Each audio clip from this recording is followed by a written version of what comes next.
Birmingham Sports with Ben Ellis. This is BHBN Radio. It is the Monday after from Birmingham Sport, BHPM Radio. I know it's confusing what day of the week it is at this time of year, but it is actually, it is Sunday as we're talking to you, and this will go out on Monday, reacting to the Boxing Day and Saturday football for our teams. It's been quite the weekend. We've got a lot to get through. I'm Ben Ellis, and I'll introduce the panel as we go along. We're going to go straight into it. 11 wins in all competitions for Aston Villa, coming from behind to beat Chelsea at Stamford Bridge. Ollie Watkins double off the bench, and they can talk about title races. They can talk about being contenders. Unai Emery wants absolutely nothing to do with it as far as that's concerned. But Ed Mackay, who is with us, it's fairy tale stuff now, isn't it? I still go along with what you said last week. You said it depends what happens in the next two fixtures, Chelsea We've and only had one. Arsenal. Yeah, we've only had one. Yeah, and we've So only had one, and still battling away, against times where you do get dominated in games, but you come away with 3 points. So you can't argue with that. It is, I would say, fairy tale stuff in terms of we believe the target would be top four, and you're the best placed of the non-traditional contenders to get a top four place.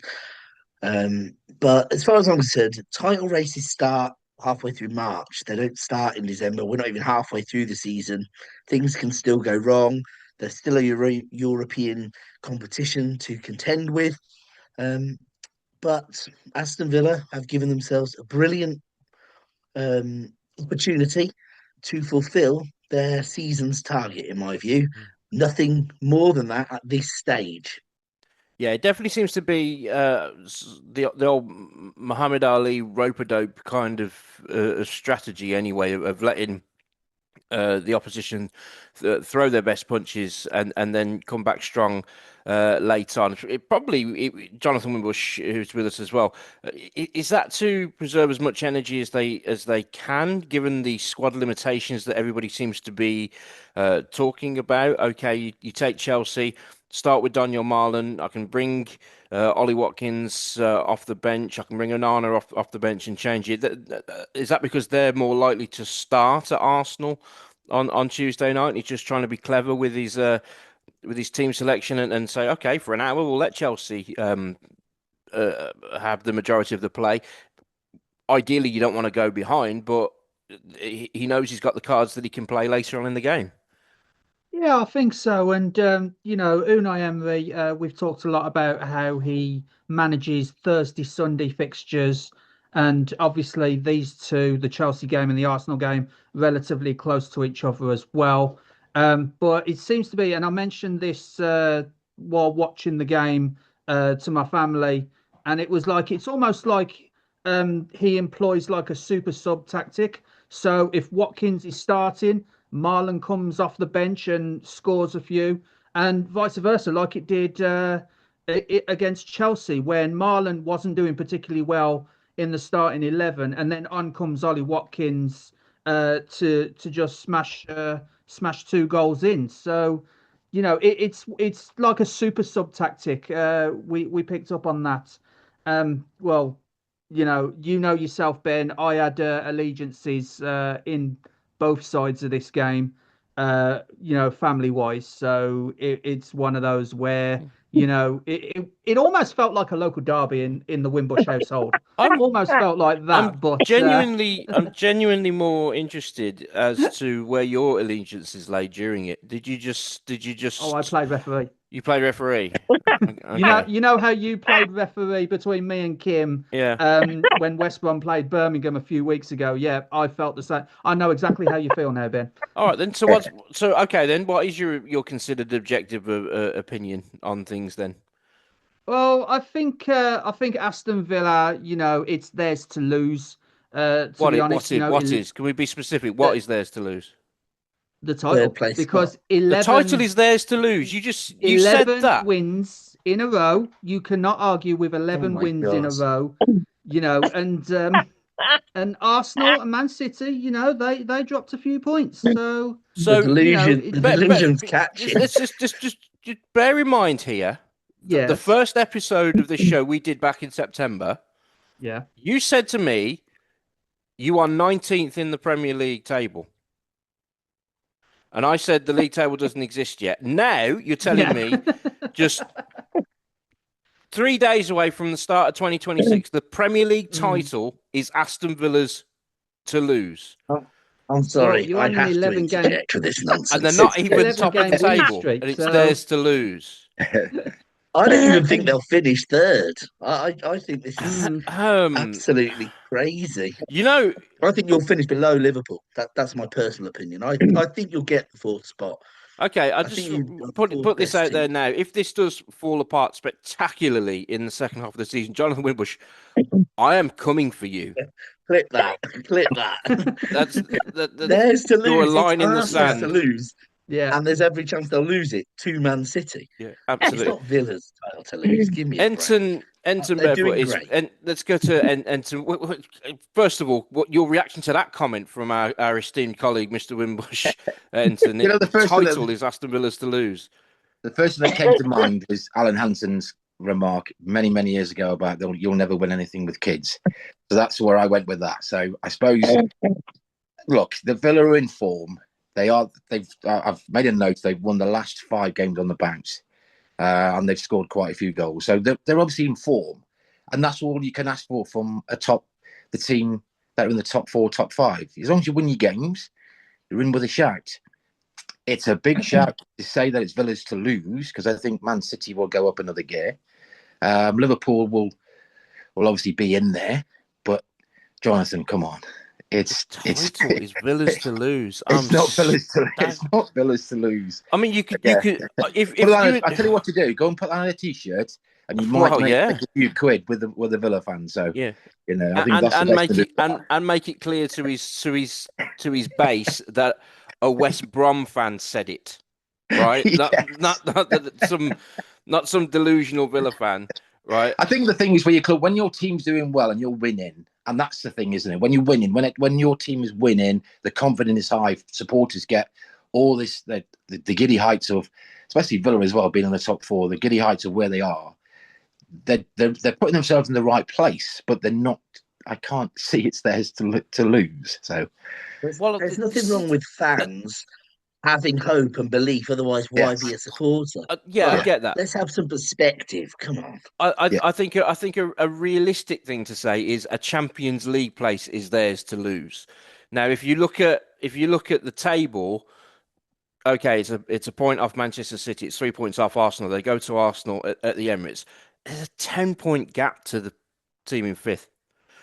Now, that's huge. I mean, something would have to go spectacularly wrong for them to. There's a long way to go. There is a long way to go, but that's a big we're gap. 7 points behind you, and we've still got to play you, and we beat you the last time we played you. So that's the penultimate game of the season. That's a long way off yet, though.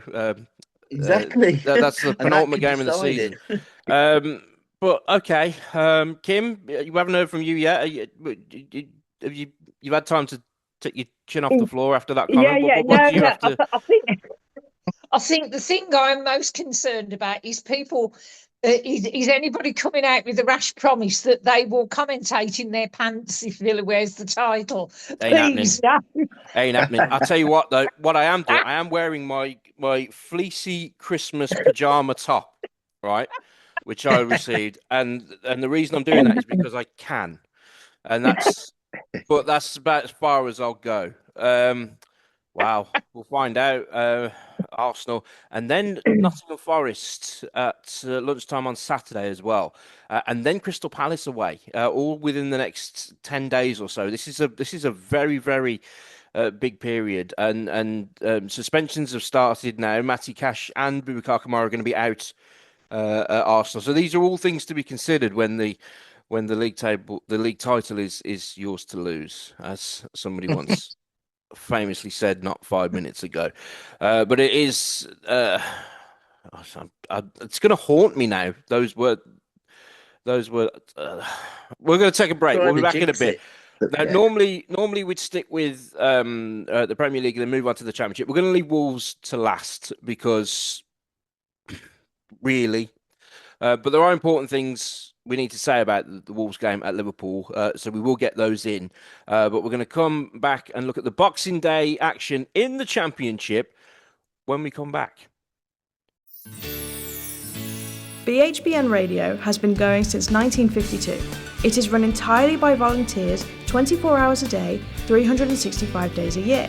Right now, BHBN needs friends like you to ensure it can broadcast to hospitals, care homes, and into the community for many more years to come.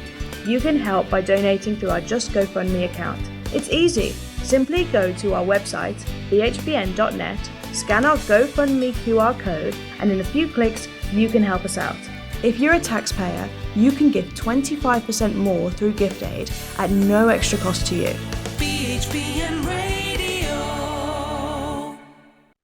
It is the Monday after from Birmingham Sport, BHBN Radio. It's Birmingham's Hospital Radio Network, and we're looking back at the festive football so far that we've covered on BHBN Radio. Kim and myself were at St Andrews on Boxing Day lunchtime. We'll get to that in just a moment. But at the Hawthorns, Jonathan Wimbush, is Championship status West Brom's to lose?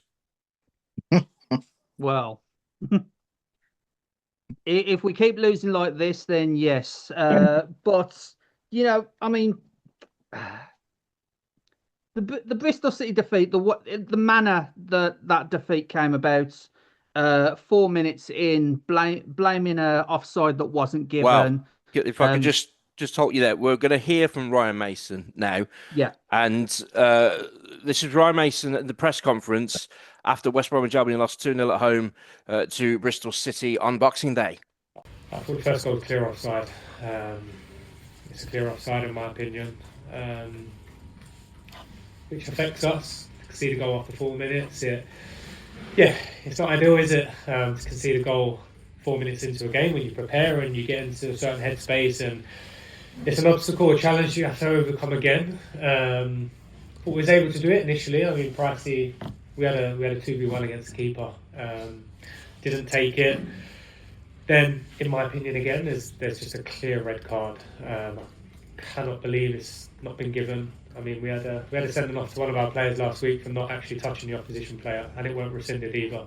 Yet today, for some reason, just a yellow card to clearly elbow one of our players in the face, and the ref's 5 yards away. So seems to be the way at the minute.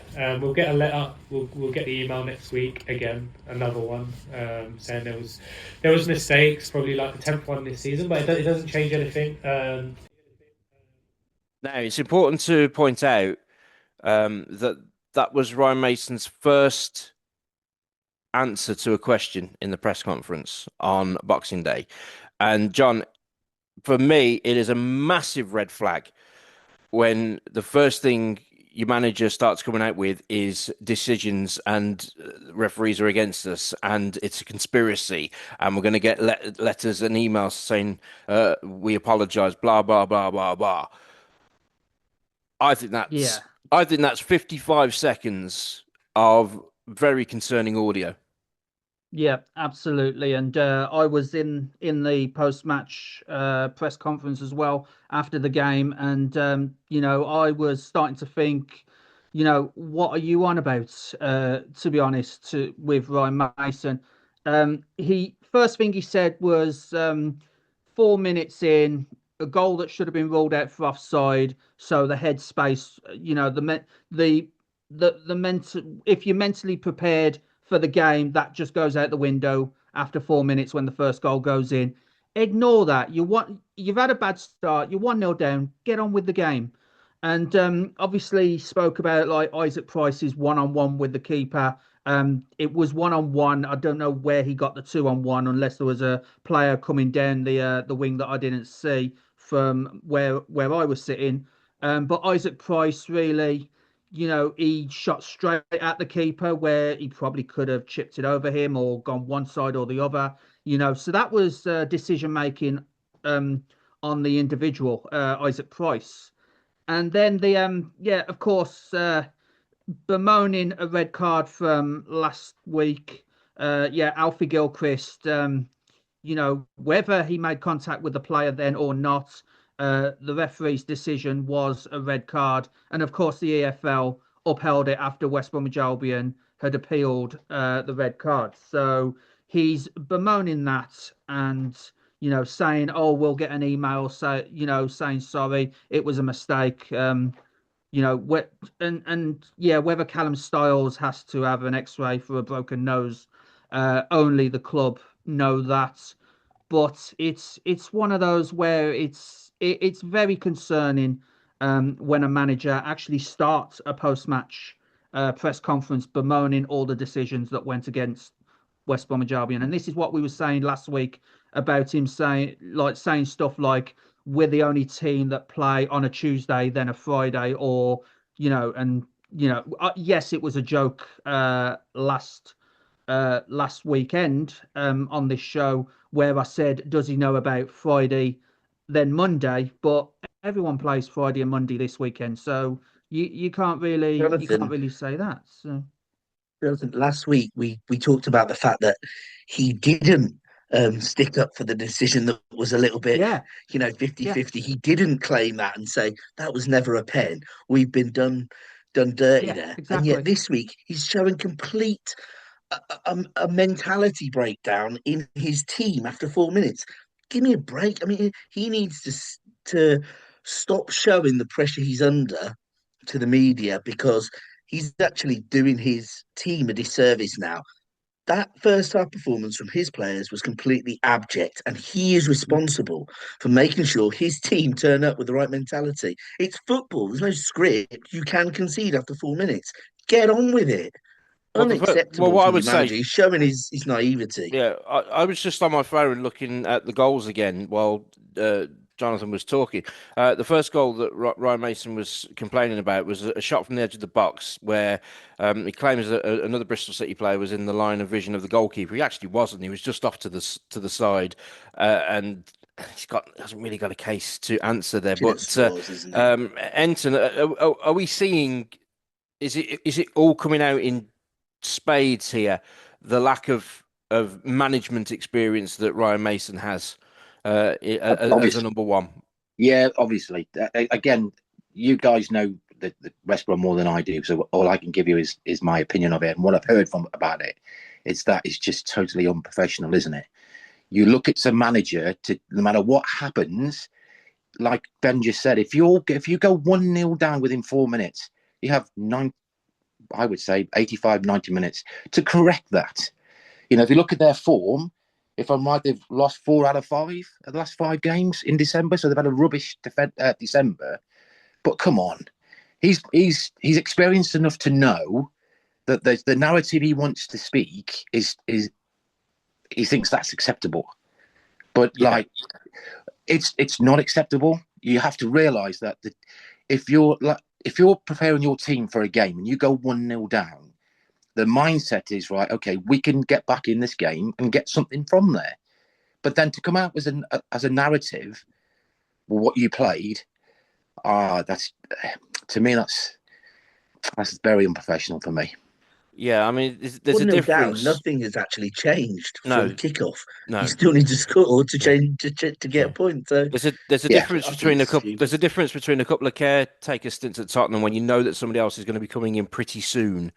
As opposed to being the man at the helm at a big club in the Championship, which is what undoubtedly West Bromwich Albion is. It's certainly the biggest job that he's ever had on a permanent basis. And but John, do we have to balance this out in that the players that they've let go, who we've seen go to the likes of Ipswich and Southampton, who've gone on and done well in the Championship this season, added to the announcement about the financial situation of the club going into January. They were facing possible sanctions and points deductions if they hadn't have made the sales that they did in the summer transfer window. Do we need to give Ryan Mason a break on that score, or is it just look, mate, get your head down with it, and get your head down and get on with it? Well, there was a few things that is obviously beyond Ryan Mason's control. Of course, the previous ownership, nothing to do with Ryan Mason. That's well before he joined the club as head coach. Yes, West Bromwich Albion have been a little bit unlucky with injuries at the moment. Jed Wallace has been out long term. Tamabani, he said in the same press conference on Boxing Day that it's a muscular injury and he can't even get through a training program, let alone a game program. Of course, Jason Malumbi, he wasn't in the squad on Boxing Day and he's unlikely to play against QPR later today.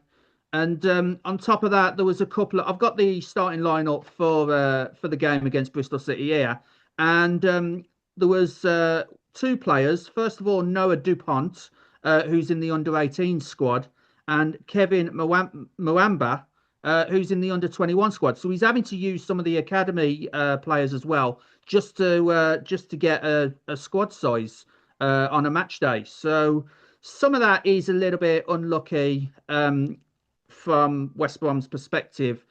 But yeah, it's a difficult one. I've always said that January windows are crucial for West Brom, but I just don't see where the money's gonna come from for this transfer window. And yes, we lost the likes of Darnell Furlong and Tom Fellows. Christian Bielik's out for a while as well. So yeah, it's difficult to even get a match day squad up and running, let alone find out who's coming in next month. I just wonder what happens if QPR score first in the next game. I just wonder how toxic it could get. Yeah. Kim Smith was with myself at St Andrews. Before we get to that, Kim, any thoughts on West Brom? Anything you can add? Yeah, I think the financial situation is going to do West Brom some damage because it's pretty clear they're not going to be able to do a lot in the January transfer window. And I mean, they're suffering from the same sort of inconsistency that Blues are. But I think Blues are in a better position to try and do something in the January transfer window than West Brom. So I think it's going to be interesting to see what happens. I mean, can they get one or two of the injured players back? And get them in a bit of better shape because obviously if you're putting your academy kids on the bench, then you're struggling a bit. And I didn't even mention Toby Collier. They don't even know if he's going to be recalled back to Manchester United. He's only on loan at West Brom, so we may not have Toby Collier. He's back at Man U now because he's injured and he's getting seen by the Manchester United medical staff. But we don't know if he's coming back to the Hawthorns or if he's going to stay up in Manchester with United. Worrying times. There's no doubt about that for West Bromwich Albion. Fallen down the tables after a reasonable start to the season. A similar story to be said for Birmingham City. I made my annual Boxing Day trip to St Andrews. For those who don't know, I literally live across the road from the stadium, and there's like no travel, no heavy lifting.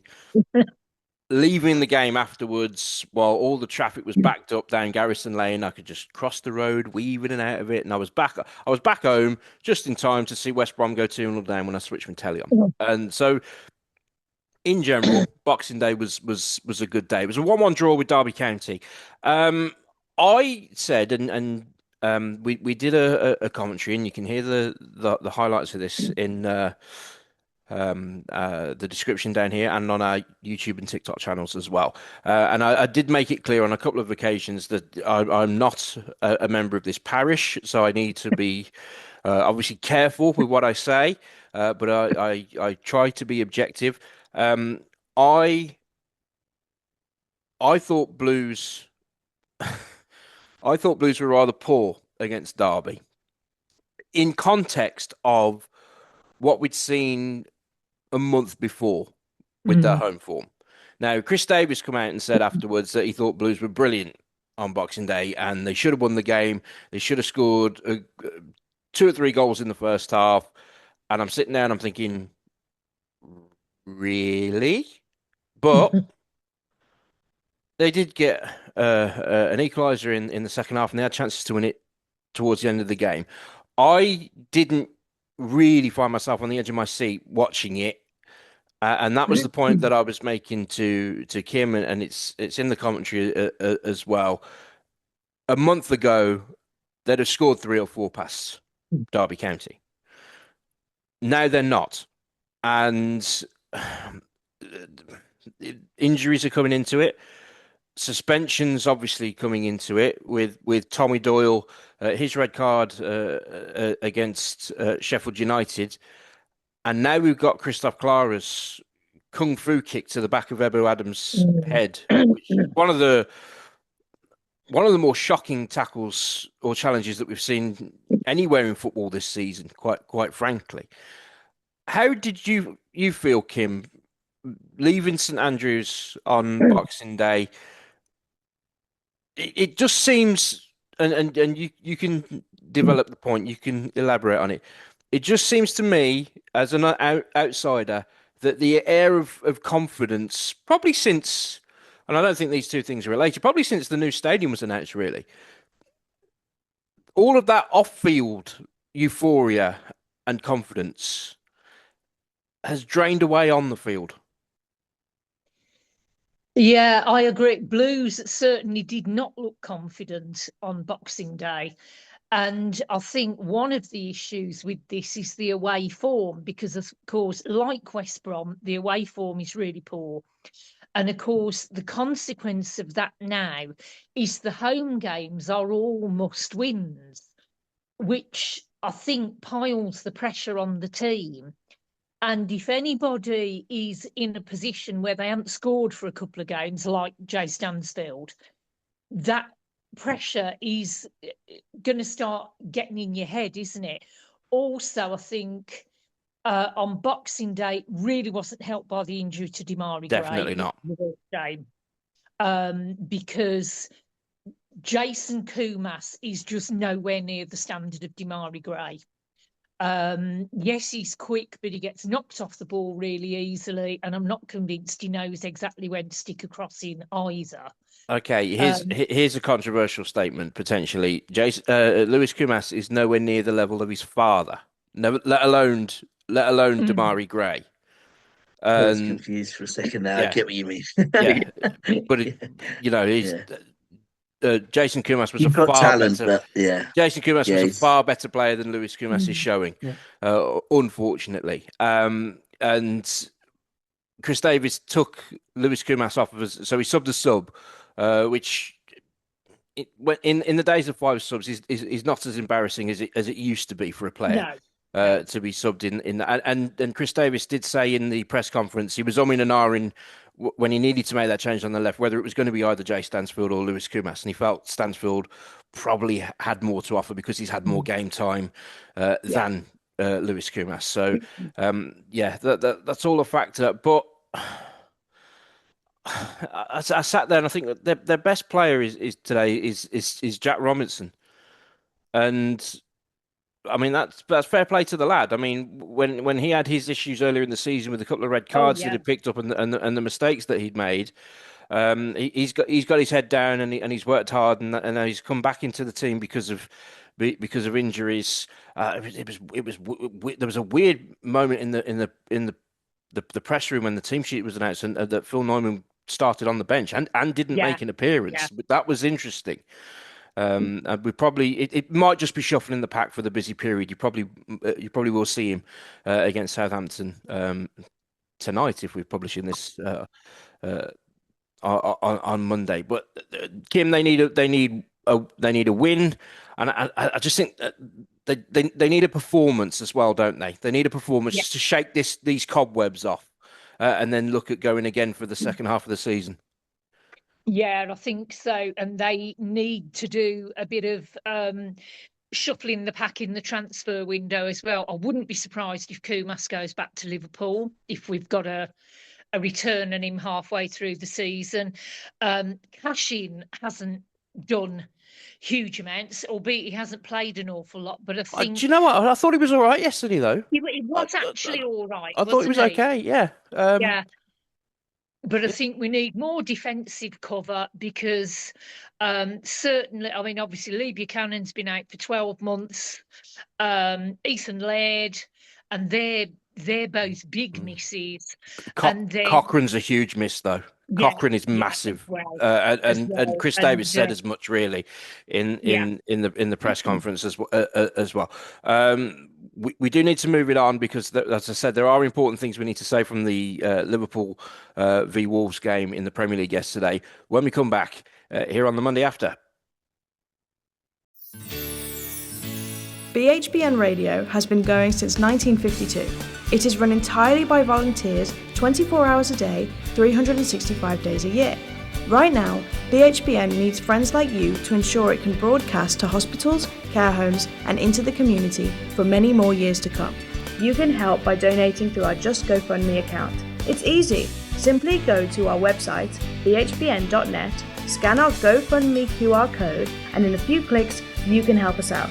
If you're a taxpayer, you can give 25% more through gift aid at no extra cost to you. BHBN Radio. The Monday after from Birmingham Sport, BHBN Radio. We're dipping back into the Premier League now. It was another defeat for Wolverhampton Wanderers on the road, this time at Anfield, but at Ed Mackay, Liverpool fan. A very poignant occasion. Obviously, the first meeting of the two teams since the passing of Diogo Jota, and quite beautiful scenes before kickoff with Jota's children playing mascot, wearing a shirt of each team, and I thought that was quite a beautiful and touching moment. Yeah, it's an emotional day, and obviously I've spoken at length about the effect I think that Diogo Jota's passings had on the Liverpool team. But yesterday, you could see, at all four corners of the stadium, the emotional outpouring. I thought, I really was affected myself by seeing his wife and his children. They only got married a few weeks before his passing, and so to see her, I mean, it did pull at the heartstrings, and I think she can be really proud of herself. She put a statement out today thanking the clubs, and I thought it was a really touching moment seeing them have a kickabout with Big Verge wearing their dad's name and obviously on the back of their shirt, and it was lovely for them. I thought it did lead into what I did say. I didn't think it was a foregone conclusion, and you saw the way that Wolves performed against Arsenal. I thought it was a similar performance, in as much as they knew what the task was and they defended resolutely for 40 minutes until the Liverpool managed to break the seal, and they did it twice in 90 seconds. But I'm going to go on my little Liverpool rant here, and then I'll hand back to you, Ben. Liverpool have a serious problem, and all the talk of Arne Slot a few weeks ago I thought was misplaced, because he's got enough credit in the bank. He actually has won the league, and they've now gone 7 unbeaten. They've won the last 3. They kind of feel like they've turned a corner. A few of the new signings are really chipping in, but they do have an injury crisis. There is one man who I think should fear for his job, and it is Aaron Briggs, the set-piece coach at Liverpool. He is definitely on the hook. You cannot be the worst team in the league for conceding corners if you're supposed to be the reigning champions. All you have to do if you play Liverpool is play for a corner, because you will score it. I'm sorry, but I'm writing it down already. I don't know what he's doing, but he acts like he's 5'5". He's 6'4", the geezer. Go and attack the ball. Last week he got a little kick out. Romero totally out of order, but the way he reacts like he's been shot, pathetic. You're 6'4", you're the biggest bloke on the pitch. Go and smash into people, would you? Right, Aaron Briggs, you're out as far as I'm concerned. He needs Okay. firing. But it was 3 points on the board. It just doesn't need to be that nerve-wracking playing the worst Premier League team in history at Anfield. It really doesn't. For 70 minutes, it looked like they're in cruise control, and then they make it a nervous affair. Enton supports Liverpool as well, so see what he thinks of it. I'll take a deep breath. Well, I'll ask Enton then what I was going to ask you. Don't forget though, you're up against a Go team. on, go on. You're up against a team in the table who the Premier League title is theirs to lose. We know that now. We've established that. So that's the challenge you've got to overcome. Enton, there's not a lot we can say about Wolves that we haven't said week in, week out already. So on the Liverpool side of things, Enton, have the cards fallen into place for Arne Slot? And I'm not calling him a lucky manager by any stretch of the imagination, but all of the things he's had to deal with in the last few weeks. Salah's away now; doesn't have to worry about that for the next month or so. And obviously, you don't wish the kind of injury that Isak has picked up in any way, shape, or form. Doesn't have to worry about who to start up front now either. So he can kind of just settle into what he's got and get on with it. Yeah, exactly. And I think when you look at it, like Ben's Ed, comments, I'm Ben. That's it. I'm Ben. That's Ed. I meant to say Benny. When you look at the actual game, so it was always going to be. It's you're flogging a dead horse basically, because Wolves have got the worst record in the league. They're going to have the worst tally in Premiership or Premier League in the Premier League era. So to see Liverpool the way they came out, what frustrates me is that the manager wants 11 players in one half. So Liverpool play with 10 players in one half. So, which I don't understand that from a footballing perspective, because that's how we get caught out. And Wolves did in the second half. They caught us 2 or 3 times on the counter. But when you look at how Liverpool play, that's how they play. We're cruising at 2-0. So Liverpool are cruising at 2-0. There's no need to worry about anything. We've got those 2 quick goals in 90 seconds. And then Wolves get a goal early in the second half. And then it becomes, I don't think Liverpool know how to close those games out. It's more luck than anything, because a better team would have got an equaliser. Okay, that's it. That's interesting. It is hard though if the opposition don't want to touch the ball at all, isn't it? Because you do end up having 80% possession. Where else are you going to be? You're going to be camped on the edge of their box. Okay, but I agree. We move the ball so slowly. We are seriously up against the clock here, but I know I'm going to be at Villa Park Saturday for the first part of our double header on BH Radio. Is anybody here possibly going to be covering Wolves against West Ham this coming Saturday? No. How lucky we all are to not be going to that one. That is going to be an absolute painful. It's going to be right. Very, very. Yeah. I mean, they're the worst 2 teams in the league, aren't they? Yeah. I mean, that one ain't going to be much fun. But whoever's doing it will do a bang up job in broadcasting it to our listeners across the wards, and because we have an excellent team here.